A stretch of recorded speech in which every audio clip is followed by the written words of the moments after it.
है बच्चों, आपका स्वागत है आपके इस YouTube channel the success platform पर। आज हम आपके लिए लेकर आए हैं फिजिक्स का सेक्शन, जिसमें हम उठाए हैं मोशन एंड फोर्स यानी गति और बल। और आज कोई थियोरेटिकल पार्ट नहीं है, आज हम न्यूमेरिकल पार्ट लेकर आए हैं फिजिक्स का। बहुत सारे ऐसे बच्चे हैं जिन्हें न्यूमेरिकल पार्ट में काफ़ी प्रॉब्लम होता है और वो सोचते हैं कि जैसा मैथ मुझे बनता है उस तरह न्यूमेरिकल भी बन जाए। तो आज हम एक ऐसा मेथड लेकर आपके सामने आए हैं और इस तरह से हम आपको बताएंगे जिससे कि आपको फिज़िक्स का जो न्यूमेरिकल है वो बहुत आसान लगने लगे। और जैसे आप मैथ को आसानी से बना पाते हैं उसी तरह से आप फिज़िक्स के भी न्यूमेरिकल को आराम से बना सकते हैं, कोई दिक्कत नहीं होगा। तो आज जो टॉपिक है हमारा गति और बल, उसके लिए देखिए कुछ ऐसे बिंदु पर पहले ध्यान दीजिए जिससे कि आपको न्यूमेरिकल बनाने में मदद मिलेगी। वो है कि सबसे पहले आपको फार्मूला याद होना चाहिए, दूसरा है कि आपको मात्रक याद होना चाहिए, और तीसरा है कि जो कुछ मुख्य बिंदु है उसे भी आप ध्यान में रखेंगे। जैसा कि जो ये चैप्टर है मोशन एंड फोर्स, उसमें जो महत्वपूर्ण फार्मूला है जिसके आधार पर आपको न्यूमेरिकल पूछे जाते हैं वो है आपका पहला है जो A इक्वल टू, यानी A से हम एक्सीलरेशन बोलते हैं यानी त्वरण जिसको बोलते हैं, बराबर V माइनस U। V जो है वो जो अंतिम आपका वेग होता है, किसी भी वस्तु का जो अंतिम वेग होता है यानी लास्ट वेलोसिटी, और u जो है वो इनिशियल वेलोसिटी है यानी प्रारंभिक वेग जिसको बोलते हैं, उसको u से डिनोट करेंगे, और जो अंतिम वेग है उसको v से डिनोट करेंगे। और फिर समय को हम लोग t से डिनोट करते हैं। तो a बराबर यानी त्वरण बराबर हो गया अंतिम वेग माइनस प्रारंभिक वेग बटे समय। दूसरा हो जाएगा हमारा जो यह हमारा इक्वेशन है, गति का समीकरण है, यानी v बराबर u प्लस at। और तीसरा है v स्क्वायर बराबर u स्क्वायर प्लस 2as। यहाँ s जो है दूरी को डिनोट करता है। उसी तरह चौथा है s बराबर ut प्लस 1/2 at स्क्वायर। पांचवा है फार्मूला आपका F बराबर m इंटू ए है। F जो है फोर्स के लिए होता है यानी बल के लिए यूज होता है, और m मास होता है जिसको आप द्रव्यमान कहते हैं, और a एक्सीलरेशन है जिसको आप त्वरण कहते हैं। यहाँ पर हमने इसका विश्लेषण कर दिया है। a बराबर त्वरण यानी एक्सीलरेशन, u बराबर प्रारंभिक वेग यानी इनिशियल वेलोसिटी हो गया, और v बराबर अंतिम वेग यानी लास्ट वेलोसिटी जो होता है, और s बराबर दूरी हो गया, f बराबर बल हो गया, फोर्स हो गया, m बराबर द्रव्यमान यानी मास हो गया, और t बराबर टाइम यानी समय हो गया। इसके बाद हम लोग मात्रक को देख लेते हैं। मात्रक है a बराबर, यानी जो एक्सीलरेशन होता है, जो त्वरण होता है, उसका मात्रक मीटर पर सेकेंड स्क्वायर होता है।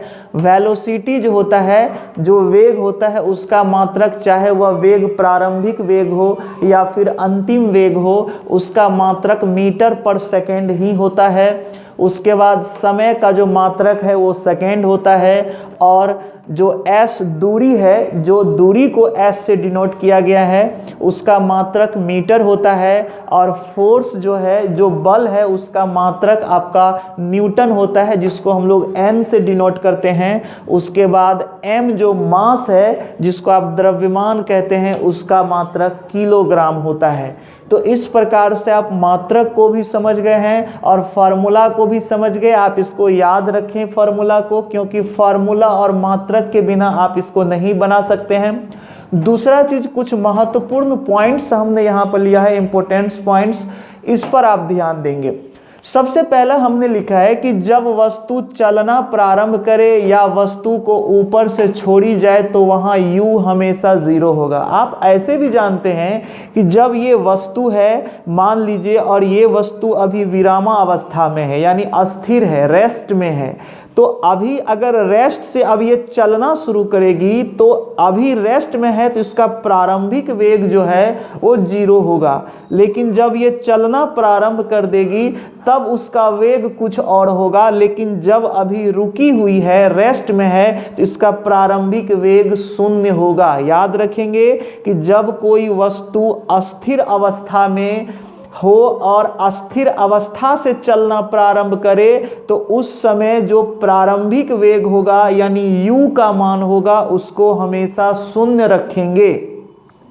उसके बाद जब हम ऊपर से किसी वस्तु को गिराते हैं तो जब ऊपर में हम किसी वस्तु को पकड़े हुए हैं तो ये अस्थिर अवस्था में है और जब छोड़ देंगे तब ये गति में आएगी। तो इसलिए ऊपर से भी जब कोई वस्तु गिरेगी तो उसका जो स्टार्टिंग पॉइंट मतलब स्टार्टिंग वेग है यानी आप उसको कह सकते हैं प्रारंभिक वेग बोलेंगे, तो वहाँ भी u का मान 0 ही आएगा। यानी जब कभी भी कोई वस्तु अस्थिर अवस्था से गति करे, चाहे वो ऊपर से गिरे या फिर जमीन पर चले, तो वहाँ उसका जो प्रारंभिक वेग होगा वो हमेशा 0 होगा।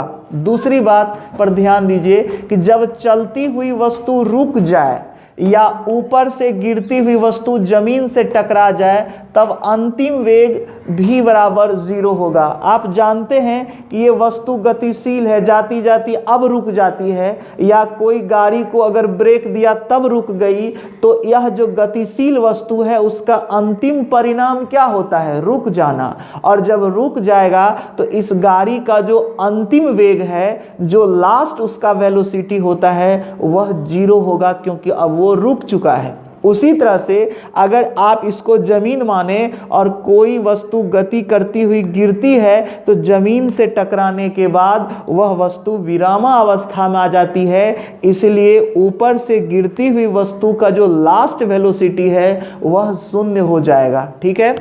उसके बाद देखिए, जब वस्तु ऊपर की ओर जाती है तो वहाँ प्लस, आप जानते हैं कि कोई भी वस्तु को पृथ्वी अपने केंद्र के तरफ खींचती है, यानी g जो है वो पृथ्वी का त्वरण है।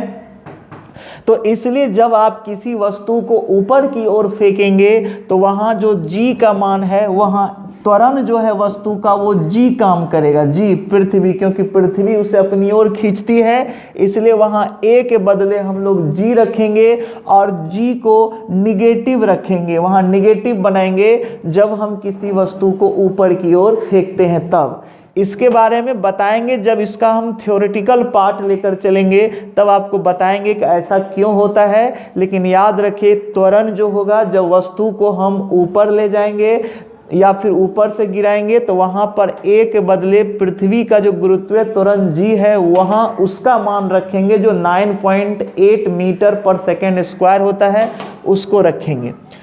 उसके बाद सबसे लास्ट वाला संवेग संरक्षण का सिद्धांत है। आप जानते हैं कि ऐसे भी प्रश्न अक्सर पूछे जाते हैं जो संवेग संरक्षण के सिद्धांत पर भी आधारित प्रश्न होता है कि जब दो वस्तु आपस में टकराया और टकराने के बाद, तो टकराने से पहले और टकराने के बाद कुल संवेग जो होता है वो अचर रहता है। इसलिए दोनों वस्तु का मास ले लीजिए जो द्रव्यमान है और दोनों का जो प्रारंभिक वेग है, दोनों को गुना करते हैं और जोड़ देते हैं, तो टकराने के बाद दोनों वस्तु का मास और दोनों वस्तु का जो वेलोसिटी है उन दोनों को गुना करके जोड़ेंगे तो इन पहले टकराने से पहले और टकराने के बाद का जो स्थिति होगा वो दोनों बराबर हो जाएगा। तो इस तरह से ये कुछ महत्वपूर्ण बातें हैं। इन महत्वपूर्ण बात को ध्यान में रखेंगे, क्योंकि जब तक आप इसे ध्यान में नहीं रखेंगे तब तक आप न्यूमेरिकल को नहीं बना पाएंगे। इसलिए न्यूमेरिकल बनाने के लिए आपको ज़रूरी है कि आप इन सभी तथ्यों को ध्यान में रखें। आप एक बार, हम आपके सामने से हट जाते हैं ताकि आप एक बार स्क्रीनशॉट ले लें और इसके बाद जो है आप इसको ध्यान से देखें और आगे हम इस पर न्यूमेरिकल बताना शुरू करते हैं।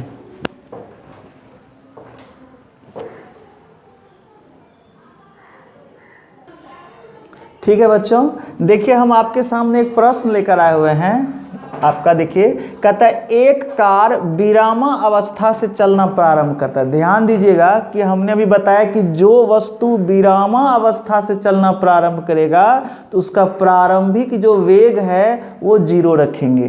कहता है एक कार विरामा अवस्था से चलना प्रारंभ करती है तथा 6 सेकेंड के बाद, टाइम भी दिया हुआ है 6 सेकेंड तक 4 मीटर पर सेकेंड स्क्वायर के एक समान त्वरण से चलती है। आप इसको ऐसे भी कर सकते हैं कि सबसे पहले देखिए कि जब एक कार विरामा अवस्था से चलना प्रारंभ करेगी, विरामा अवस्था यानी कि प्रारंभिक वेग यानी u बराबर यहाँ 0 होगा क्योंकि विरामा अवस्था से चलना प्रारंभ करती है। दूसरा चीज है कि 6 सेकेंड तक, तो आप जानते हैं कि समय दिया हुआ है t बराबर 6 सेकेंड, ये आप जान रहे हैं। 4 मीटर पर सेकेंड स्क्वायर के एक समान त्वरण से, आप ऐसे भी मात्रक को देखकर समझ सकते हैं कि मीटर पर सेकेंड स्क्वायर वो त्वरण एक्सीलरेशन का ही मात्रक होता है, यानी कि त्वरण जो होगा a = 4 मीटर पर सेकेंड स्क्वायर हो जाएगा। तो पहला 2 क्वेश्चन है इस पर। पहला क्वेश्चन है कार का अंतिम वेग बताइए, यानी कि आपको जो फाइंड करना है, जो निकालना है वो v = वाट निकालना है। और दूसरा प्रश्न है कार द्वारा चली गई दूरी कितना होगा, यानी s = वाट निकालना है। यानी 2 प्रश्न का जवाब आपको इस एक प्रश्न में देना है। सबसे पहले देखिए कि आपके पास क्या है और क्या चाहिए। आपको v निकालना है, u दिया हुआ है, t दिया हुआ है और a दिया है। तो फार्मूला में देखिए, आप इस फार्मूला को देखिए, v चाहिए आपको, u दिया हुआ है, a भी दिया हुआ है और t भी दिया हुआ है। तो आप जो फार्मूला लगाएंगे तो आप उस फार्मूला को लिखिए जिसमें कि आपको जो चाहिए और जो इसमें दिया हुआ है, यानी v बराबर आपका u + at हो गया। तो ध्यान दीजिए कि यहाँ v बराबर हो जाएगा, u का मान यहाँ 0 है, 0 रख दीजिए, a का मान यहाँ 4 है, 4 रख दीजिए, t का मान 6 है, आप 6 रख दीजिए। तो v का मान आया 6 × 24। आप जानते हैं कि v जो होता है वेग है और वेग का मात्रक मीटर पर सेकेंड होता है। तो 24 मीटर पर सेकेंड जो है आपका आंसर हो गया। यानी पहला वाला का जो आंसर आया वो आपका 24, इसका आंसर आ गया 24 मीटर पर सेकेंड, इसका अंतिम वेग हो जाएगा। दूसरा का जवाब, दूसरा नंबर में देखिए, आपको v तो पता चल गया, अब आपको v भी मिल गया, अब आपको u भी पता है, a भी पता है, t भी पता है, अब आपको s चाहिए। तो याद रखिए इसको भी लगाकर आप s का मान निकाल सकते हैं, यहाँ से भी आप s का मान निकाल सकते हैं। कोई भी फॉर्मूला लगाइए तो v² बराबर u² + 2as हो गया। दूसरा चीज है, अगर आप इसमें भी लगाएंगे, अगर इंडिविजुअल बनाना चाहते हैं तो इससे भी मान आप निकाल सकते हैं, यहाँ से भी आप बना सकते हैं, इस फार्मूला को भी लगा सकते हैं। आप s बराबर ut + 1/2 at² भी आप लगा सकते हैं। आप जानते हैं कि यहाँ प्रारंभिक वेग 0 है, तो यहाँ रखेंगे 0 × t का मान 6 है, तो आप 6 रखिए, + 1/2 रख दीजिए। a का जो त्वरण है आपका 4 है, तो यहाँ 4 रख दीजिए और t जो है आपका दिया हुआ है 6 का स्क्वायर रख दीजिए। अब देखिए ये दोनों 0 हो गया, 0 × 6 = 0 हो गया, इससे कैंसिल हो गया 4 2 बार में। तो s का जो मान निकला आपका हो गया 2 × 6 का स्क्वायर 36 होगा, यानी 36 दूना 72।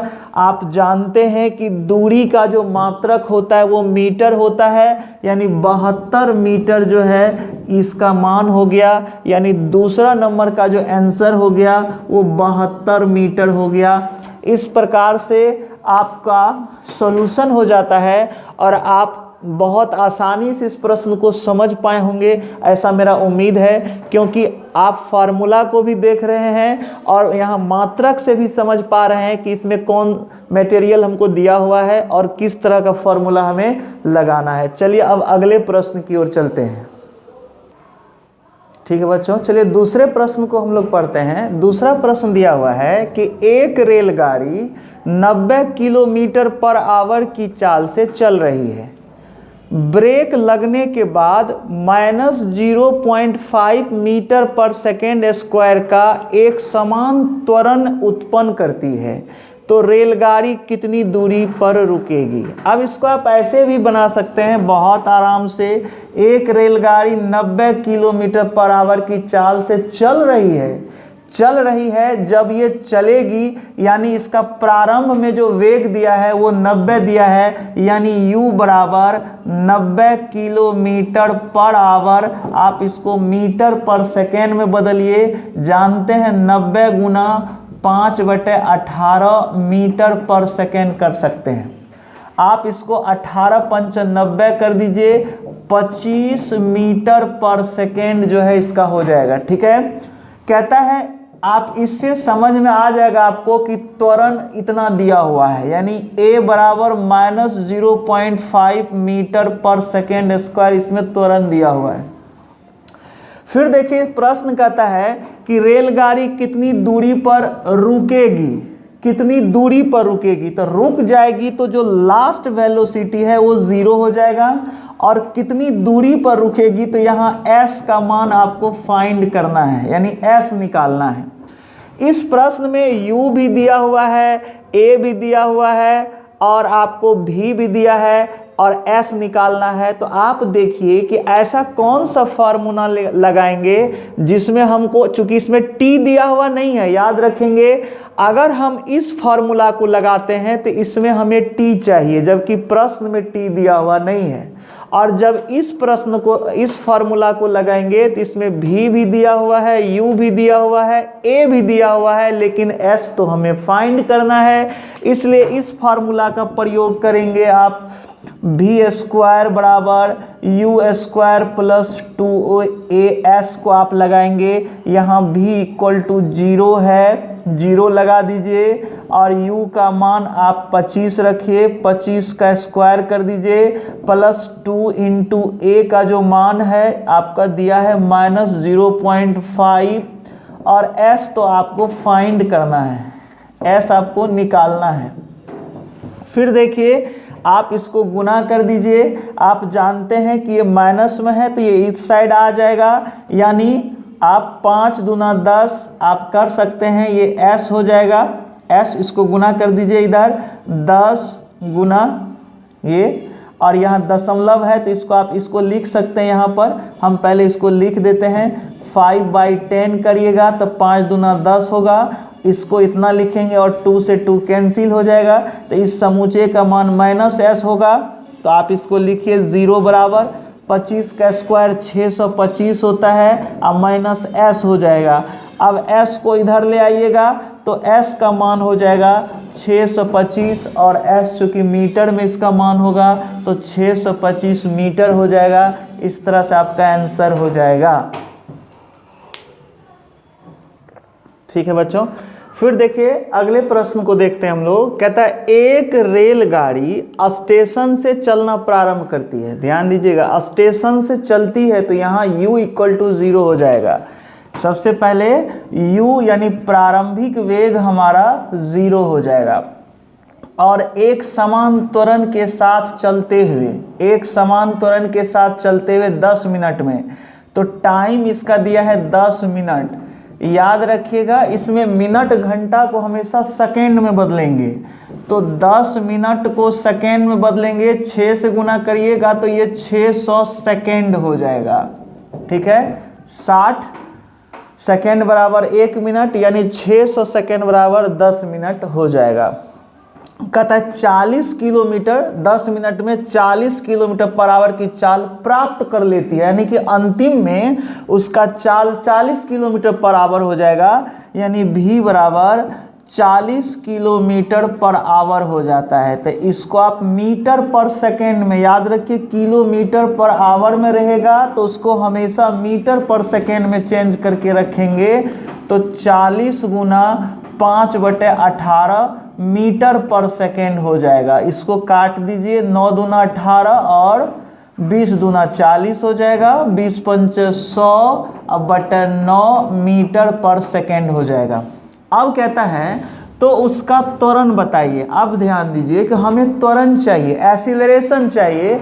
तो ऐसा कौन सा फार्मूला है जिसमें u भी है, v भी है और t भी है और हमें त्वरण दे देगा? आप सबसे पहला देखिए, त्वरण बराबर v माइनस u/t होता है। वेग में परिवर्तन के दर को त्वरण कहते हैं। तो a बराबर रख दीजिए v माइनस u/t रख दीजिए। अब v का मान आपका 100/9 हो गया, माइनस u का मान 0 हो गया, बटा t का मान आपका 600 हो गया। आप जान रहे हैं कि आप इसको लिख सकते हैं 100/9 गुना ये 600 हो जाएगा। इसको कैंसिल कर दीजिए, 1/9 के 54 हो गया, यानी इतना मीटर पर सेकेंड स्क्वायर दे देंगे, क्योंकि त्वरण का मात्रक मीटर पर सेकेंड स्क्वायर होता है। तो इस तरह से ये हमारा आंसर होता है। ठीक है बच्चों, देखिए फिर चौथा नंबर प्रश्न है कि एक मोटर जिसका द्रव्यमान, एक मोटर है जिसका वजन दिया है 50 किलोग्राम है, 15 मीटर पर सेकेंड के वेग से चली जा रही है। ब्रेक लगने के बाद 10 सेकेंड बाद उसका वेग 5 मीटर पर सेकेंड हो जाता है। तो ब्रेक द्वारा लगाया गया बल कितना होगा? यानी कि एक गाड़ी जा रही है जिस गाड़ी का वजन 50 kg है और जिस समय जा रही है उस समय उसका वेग जो होगा वो 15 मीटर पर सेकेंड के वेग से चली जा रही है।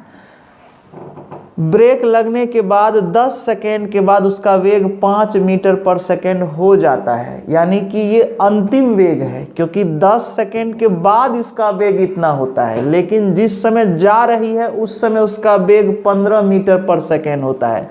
यानी प्रारंभिक वेग 15 मीटर पर सेकेंड हो गया और 10 सेकेंड के बाद 5 मीटर पर सेकेंड हो जाता है, यानी अंतिम में होता है। तो v बराबर 5 मीटर पर सेकेंड हो गया। टाइम आपका 10 सेकेंड दिया हुआ है। ठीक है, अब मास भी दिया है, क्योंकि उस मोटर का मास है, यानी m = 50 kg भी आपका दिया हुआ है। क्वेश्चन कहता है कि जब ब्रेक लगता है तो ब्रेक जो है उस पर कितना बल लगाएगा जिससे वो गाड़ी क्या होगी? रुकेगी, यानी उसमें इसके स्पीड में कमी होगी। तो यहाँ पर 15, जब तक स्पीड में कमी नहीं हो रही है तब तक 5 बन गया है, क्योंकि पहले उसका गति 15 था, अब उसका गति 5 हो गया है, यानी कि ब्रेक लगने से उसका स्पीड अब धीरे धीरे घट रहा है। तो घट रहा है तो आखिर ब्रेक कितना पावर लगा रहा है? तो ध्यान दीजिए, आपको u भी दिया है, v भी दिया हुआ है और आपको चाहिए बल, यानी कि F आपको निकालना है कि बल कितना होगा। आप बल का फॉर्मूला जानते हैं कि F बराबर ma होता है, यानी मात्रा गुना त्वरण होता है, और त्वरण का फॉर्मूला आप जानते हैं a बराबर v माइनस u/t होता है। तो क्या आप इस एक स्थान पर इसको रख सकते हैं या यहीं पर इसका मान निकाल दीजिए आप? 5 - 15 अब बटे 10 सेकेंड है, आप 10 कर दीजिए, -10/10 हो जाएगा, कैंसिल होकर के -1 हो जाएगा a का मान, और m का मान यहाँ 50 दिया हुआ है, तो 50 गुना कर दीजिए, a का मान -1 है, तो -50 न्यूटन का बल जब वो लगाएगा तब जा कर के वह गाड़ी क्या होगा? उसका मंदन हो जाएगा, यानी कि गाड़ी रुक रही है, यानी उसके गति में कमी हो रही है। तो उस समय जो है ब्रेक जो बल लगा रहा है वो -50 न्यूटन का बल लगा रहा है।